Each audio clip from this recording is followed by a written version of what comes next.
昨下晡有民众伫个垦丁南湾的沙坡呢，是看到一只回鹿互狗仔夹着伤，趴伫个沙坡咧喘。这垦管处是到暗时10点才总算把这回鹿甲救起来。也毋过今仔日早起的时阵，这个回鹿是因为着车惊不幸死亡。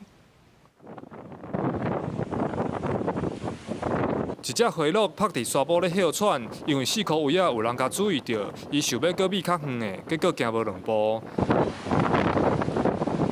实在是惊无法啦，只好搁趴落。12下晡受到风台影响，南台湾风雨一阵一阵。伫恒春南湾的沙坡，有民众看到这只回鹿，敢若后脚互流浪狗夹着，一路走对海边啊。附近的民众甲狗仔赶走了后，想要协助回鹿救欢，搁烦恼甲鹿仔拍生惊，一直到暗时10点左右，保育人员才有法度挖进回鹿。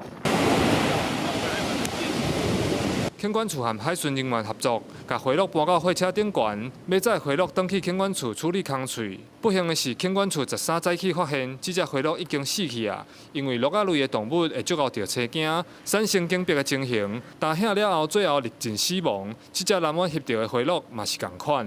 本注与海巡也将该鹿只顺利的将 梅花鹿带回我们本处的一个富裕区。不过因为今天早上发现鹿只已经死亡了，那初步判断鹿科因为容易受到紧绷，而且那个鹿只也因为这过程有受伤导致死亡。垦管处表示，这只回鹿确实有互狗仔夹着受伤，不过主要死亡的原因是惊到。